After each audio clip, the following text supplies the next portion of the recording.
We are live from the CBB Central podcast with a very special guest on the program, Kyle Keller, head coach, Stephen F. Austin men's basketball, coming off a huge season in 2017-18. Southland Conference tournament champions, gave Texas Tech quite a run for their money in the NCAA tournament. And Coach, thanks so much for taking the time to be with us and talk some hoops with us here in August. Oh, you're more welcome. Thanks for having me on, Kevin. And Coach, the first question I have for you is walk us through your career path and getting to Stephen F. Austin. I think you have a really interesting career, having worked, at JUCOs, mid-majors, blue blood programs, all the way up to Kansas. Kind of walk us through what got you to this point of being the head coach of one of the mid-major powerhouses in college basketball. Well, first of all, I've been led, I think, through my faith everywhere I've been, and to me, I think you've been the most blessed person that's ever been on your show. But I actually played a little college baseball. I got hurt and walked into basketball offices at Oklahoma State and walked up and down in the basketball offices. And there's a guy who I consider, in my opinion, the best recruiter in college basketball, Leonard Hamilton, who's the head coach, and a young guy who you guys may have heard of named Bill Self, who was an assistant at that time. And another guy who I worked for later in my career, Tim Carter, who was an assistant, and John Phillips, who became the head coach at Tulsa, was on that staff as well. So unbelievable, great knowledge of coaches. A guy who's 20 years old, who thought he knew everything, who knew nothing, who's still the same today, said, "You guys want some free labor." And that's kind of how I got started. I had two dreams: being a Major League Baseball player, a college basketball coach, because I had 3 knee surgeries in high school, and I wasn't able to keep any quickness I ever had growing up in Dallas. And went from there as a student assistant, and learned a lot from those guys, and went to La Tech and was a GA, and went to part-time and then a full-time assistant coach. Went there and coached in JUCO, and then worked for Tim Carter and at UTSA for a year, and then back to JUCO and as a head coach, and then Tyler Junior College, which was great. I recommend that to everybody because you get to do everything and you learn what not to do. And then spent 9 years back in my alma mater working for Eddie Sutton and Sean Sutton, and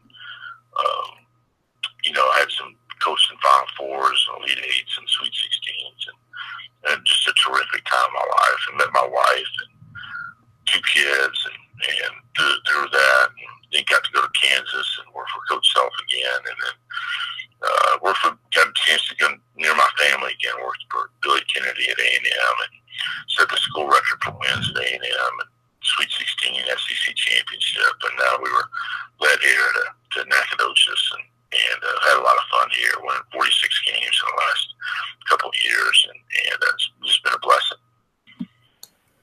Coach, was there any pressure in taking over a program with like such a high level of recent success like Stephen F. Austin? You mean taking over from Moses? I mean, the guy who could walk on water around here and just part the seas. I mean, the guy lost, I think, like 2 games in 3 years while he was here. The only pressure you put on is what you put on yourself. I mean, Brad Underwood did a phenomenal job, but what people really failed to remember was Danny Casper won 27 games before Brad got here. And, it wasn't like he was fired. He took another job. People wanted him. And so the program has been in great shape. I mean, Stephen F. Austin, what people don't know, is the 8th winningest program in college basketball in the last 10 years. And for the last 6 years, we lead the country with the best win percentage at home. We're 96-4 at home.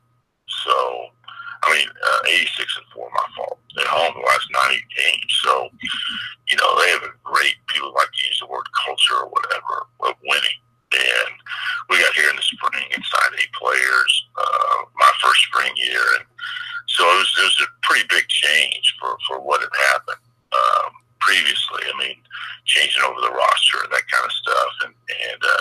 But we had a lot of fun doing it. And then we proceeded to lose about 100 games to player injury my first year. And so I learned a lot about playing guys that were maybe 8 to 12 on your roster versus, in your top 8. trying to figure stuff out. And so it was a great learning curve for me at the Division I level my first year, and then we got to kind of settle in last year. But, pressure to me is fun. I mean, after what you've gone through in my career,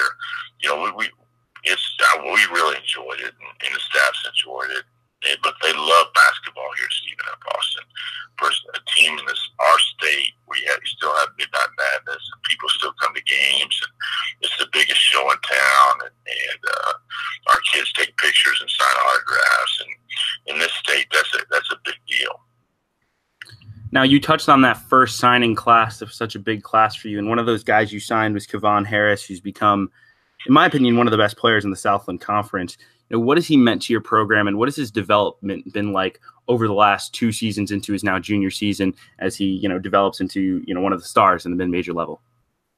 Yeah, I kid with him all the time because, he's from Martin Luther King High School in Atlanta. I tease with him that he's become a suburban shooter, that he's become such a athletic, tough kid, bruiser around the basket. Now he's fallen in love with his jump shot so much because he's worked so hard at it, that he needs to remember who he was that got him to be such a good player, because he can really shoot the basketball now. I give him all the credit because he spent so much time at the gym making himself better. I mean, he can really, really shoot, and he can score at 3 different levels, and but he's got great size. He's about 6'5.5", about 215. He's tough, and we were blessed to get him, and especially find a kid that late to become available to be able to come to Stephen F. But he wants to win and understands that, playing against quality opponents and being on TV and playing for championships. And I think that people, why do we get good players here? I think kids making good decisions where they can have success and score points. Kevon will be, before he leaves here, if he keeps going on the pace that he's at, will be the all-time leading scorer at Stephen F. Austin. And which I think is pretty cool, for a guy that wants to, if you want to set records, you got a chance to do that here versus being just another guy at a Power 5 school. Coach, during your time at Texas A&M, recruiting for you guys really kind of took off later in your tenure there. Well, you got DJ Hogue, Robert Williams, Tyler Davis. How difficult was it to kind of change the perception of the program kind of mid-tenure there, where, toward like the last, 3 or 4 years that you were at Texas A&M, you guys, went from like an NIT team to like a perennial tournament team? Well, Billy Kennedy went into a state he wasn't very familiar with, but at the same time, we had about 2 or 3 things that went totally against our way when we went there. Besides going to the area that maybe he wasn't as well known, we also changed conferences. We went from the Big 12 to the SEC immediately, so that we weren't on TV, even in our own state, which was awful. And the game's driven by television. And then, if you remember, he gets diagnosed with Parkinson's our first fall. So the unknown with the guy who people didn't know, then he gets diagnosed with Parkinson's. And coaches will never lie or tell stories that aren't fabricate true in recruiting or anything like that. So, we kind of had to fight some falsehoods in the recruiting trail, that I can't even repeat on our show here today. There's some unbelievable stories that were told regarding Coach Kennedy's health and where he was going, and it's just amazing what they could tell kids to scare them off from coming to A&M. And then as they saw us continue to get better and get to know him and who he was, and feel his fabric, he's pretty easy sell, and the school in and of itself, and why we're able to get better players the longer we were there. And I really give credit to a kid who's not even there. He's going to play his last couple of years at TCU, but a kid from Dallas named Alex Robinson. He was a top 75 kid, and came out and actually said, hey, these are the stories people try to tell me about Billy Kennedy. And, that allowed us to start getting the best players, not only in our state, but, some McDonald's All-Americans and some NBA players. And that's why we started getting good. And one of these guys you signed at Texas A&M, it's actually going to be headed to Stephen F. Austin for his final year of eligibility Devontae Fitzgerald, what does he bring to the table for this team this year, and what makes you so excited to sign him for his final year? And is he the missing piece to make this team win an NCAA tournament game, maybe even make the Sweet 16, which is obviously a big goal down in Nacogdoches? Well, Kevin, we talk about here. Obviously, anytime it's a great accomplishment to make the NCAA tournament, and our people here, their expectations are. You talked about pressure earlier, are to make the NCAA tournament every season. I mean, we've spoiled our fans. They have those expectations, and they should. And Devontae is a guy who's been around a long time. I've known him since he was a teenager, recruiting to A&M. All SEC freshman kind of kid was that. Scored 20 points plus at different times as a freshman. And I have high expectations for him. He's torn his ACL a couple times in college. This is his 6th year. He's older than my GA, or is the same age. But he has a knack for putting the ball in the basket. And I think we just had this conversation this morning in our summer exit meetings, was, he's got to get back to playing reckless with his body. And if he'll do that with his ability to score, because he can shoot threes and score around the basket 6-8 plus and 2.25, then he will. There's not many guys in our league like him.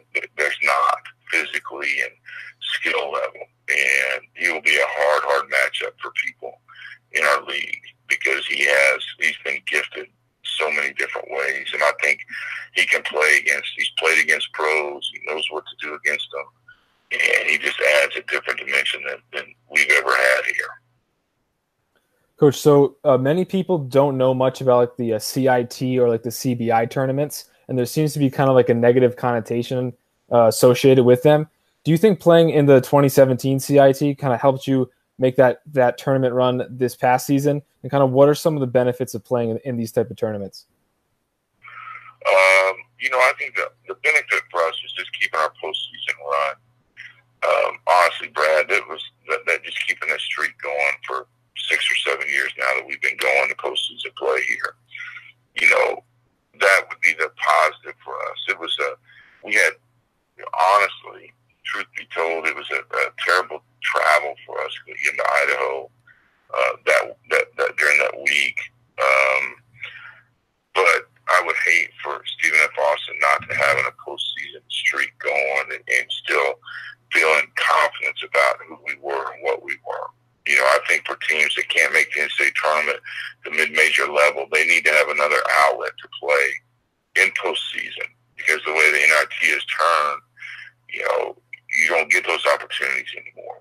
And so I think it's great for teams in our conference. We have many of them, many opportunities for those teams to play in CBI or CIT or different things. And I think for those mid-major schools, when you can't make the NCAA tournament, you need opportunities to continue to grow as a team and maybe play some guys that didn't get to play during the year as much and keep practicing. I think it's a wonderful opportunity given teams like us.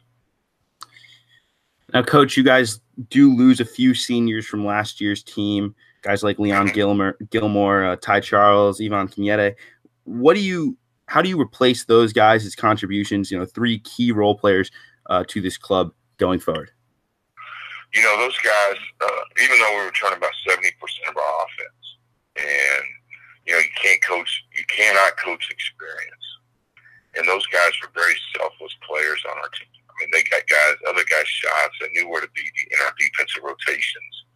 They made the game easier for, our 3 leading scorers coming back in Harris and Bogues and Holyfield. And so we're going to have some younger guys step up and learn how to play the game, which to me is everybody wants to play with the ball, but how can you play without it? Those 3 guys knew how to play without the ball. And Gilmore really was our best defending on a ball screen, which for us is the most important thing that we do, is how do we defend ball screens, because we don't let people catch the ball or try not to. It'll be hard, but I'm excited to teach some of these new guys. I think we'll become more athletic, and I think this will be a fun team for us. Coach, so last season you guys had about 9 players average double-figure minutes. So is this kind of spread, like a more even spread of minutes between your guys, kind of your particular like coaching style, or was that more a product of like the roster you guys had last season? Well, we were really deep at guard, but you know, we led the NCAA Division I in steals and forced turnovers, and we don't press. We play half court man to man. So, you know, we really, you know, play pressure half court man to man, and that requires tremendous amount of effort. So, you know, our guys feel like if they let their men catch the ball, they let their teammate down. So with that kind of effort, we have to be in great shape, and possessions are a tremendous amount of concentration. So, you know, it's hard to play more than a few minutes at a time at that kind of pace on defense and offense. We're averaged over 80 points a game. You know, to really give maximum effort, you know, it requires a lot of guys to play, I think. And will we play 9 again that much? I you know, it's hard to say, but I would venture to say we probably play 8 or 9 guys. Yeah, I would say double figures. I mean, I like playing that way. It keeps a happy locker room for me, for sure. I like harmony. That's a good one, Coach. One question I had, you know, was watching all these guys from the Southland Conference and really at mid-major programs as a whole, losing their top stars year in and year out. And we lost from the Southland Conference, Ehab Amin from Texas A&M, Corpus Christi headed to Oregon this year, David Caraher from Houston Baptist off to St. John's. How has your program avoided I don't know if you'd call it the transfer bug, but all these guys moving from smaller schools to bigger programs? And do you think that's a problem for our game going forward and for mid-major programs? Oh, Kevin, it's a great question. And I do think that's a problem. I mean, it's an epidemic in our sport. Transfer is an epidemic in our sport. I think NCAA is trying to take strides to hopefully stop the recruitment of what I consider really good coaches in our league, evaluating players and committing to them and developing them. You know, that's why, you know, they come in our league, and we don't want to be the minor leagues for other leagues in college basketball. I don't consider us that way. And I didn't know how good the league was until I got into them. But I know this, speaking on Stephen F. Austin, I think I have the best president in the country, and you know, Dr. Baker Patillo. And I know we treat our players as well as we treated them at Texas A&M, from nutritional and housing and all the things that are important, to where they feel like, and travel and all those things, that they don't feel like they're missing one thing. So why would our players ever want to transfer when they get treated great? Because they're not going to get any better anywhere else. That's part of the reason why we win. So I'm not saying anybody else in our league doesn't treat them that way. I just know how our guys get treated. And so you should come to Stephen F. Austin. Their kids, they can't get treated any better anywhere else. Why would they ever leave? And I know our staff coaches the heck out of them. So they get better. You can just keep on, they all get better. They all shoot better, they get better. There's no place better than Nacogdoches as far as, to me, because I've been to meet what a lot of people consider some of the best. And I think our kids get treated just as good here as they do at Kansas or somewhere else. Coach, so you were a assistant coach at Texas A&M during that, you know, crazy comeback win against Northern Iowa in the NCAA tournament maybe 2 or 3 years ago. What was it like, kind of watching that unfold? At you know, being so invested and so close in that outcome. You know, I sat right there. I had a recruit coming in from Spain the next morning, and he'd actually come in that Sunday night. And as we got to that last minute, you know, my mind the whole time, I'd been there before with Kansas playing Northern Iowa when Farouk Amin they'd beaten us. So I knew how good they were, Coach Sagerson program. I knew they were capable of beating us. And I really wanted to play Texas. We played Texas earlier in the year, and I had that scout. And I really wanted to play Texas again because I knew our kids would be up for it. And as odd as that may seem. So when Northern Iowa throwing the half-court shot, I knew it was going to be a difficult game. And we could never get in a rhythm against them. So we got to that last minute. We had no points, and we're down 12 with 35 seconds left. And, you know, the chances are about 1,000,000 to 1 at that point. And it was just like,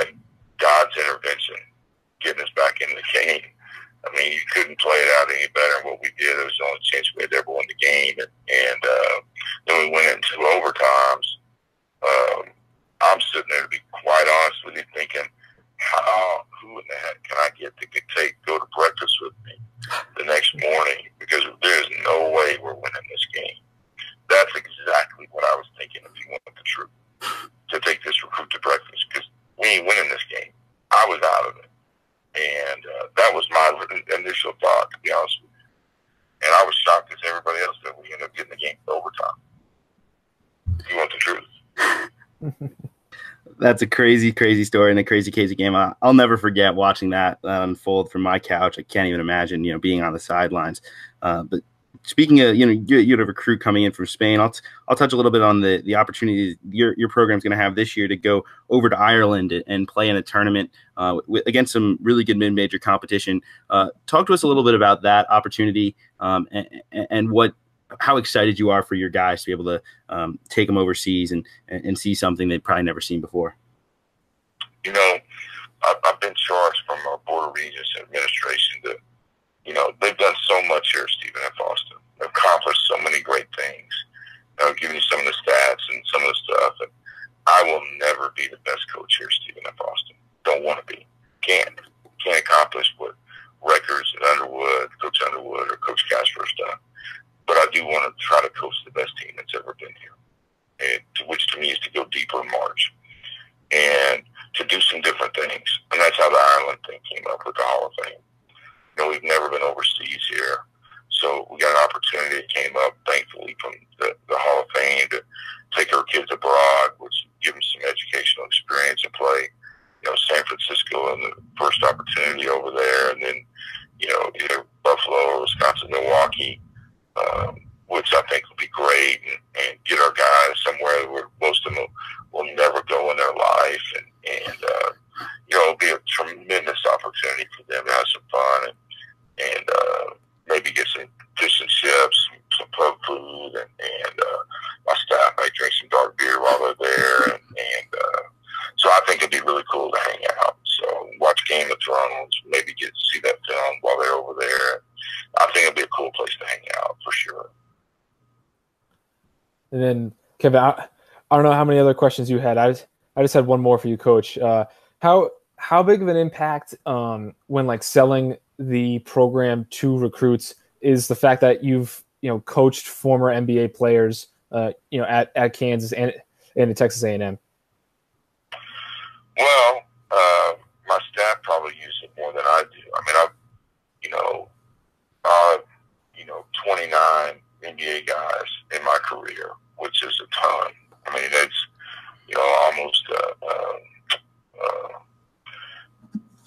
our staff is, I think, together, it's over $500 million in contracts. It's a lot of money, but it has zero to do with the next recruit I have coming in, because they're all different. But I can give them a blueprint of how we think we can make them better and achieve whatever their ceiling is. And I've got great pictures of on the wall of all the kids that I've recruited and coached that have played in the NBA. And my favorite picture is one in the middle with Adam Silver, and just a darkened picture of a player shaking his hand saying, "You're next." So to say we don't try to use it is a mistake. We do. And I think, the great players come from everywhere. They come from Stephen F. Austin, too. I think we got some really talented kids on our team. And we got a couple kids on our team right now. I don't ever try to tell a kid what you can't do. I want to tell them what they're capable of being, because I think young men and even women for that, my own kids, 9-11, if you tell them what they're capable of doing, who they can be, then that's what they become. So if you love them enough and you nurture them enough, then they become what you want them to be. So I think that's why I've been fortunate, besides being around great coaches and great players and other things, that's why so many of these guys have played in the NBA, because you tell them you can believe in it, and that's what they believe. Coach, my last question: what are you most excited about, for this season coming up? I have you guys penciled in as the Southland Conference favorites. I think most people will as well. What are you most excited about with this group? A little bit different than last year's, but brings back a lot of those same guys. What what's the limits to which this team can go? How far can they realistically go in March? And I know that's where your program will be focused. Why do you ever put a box on somebody?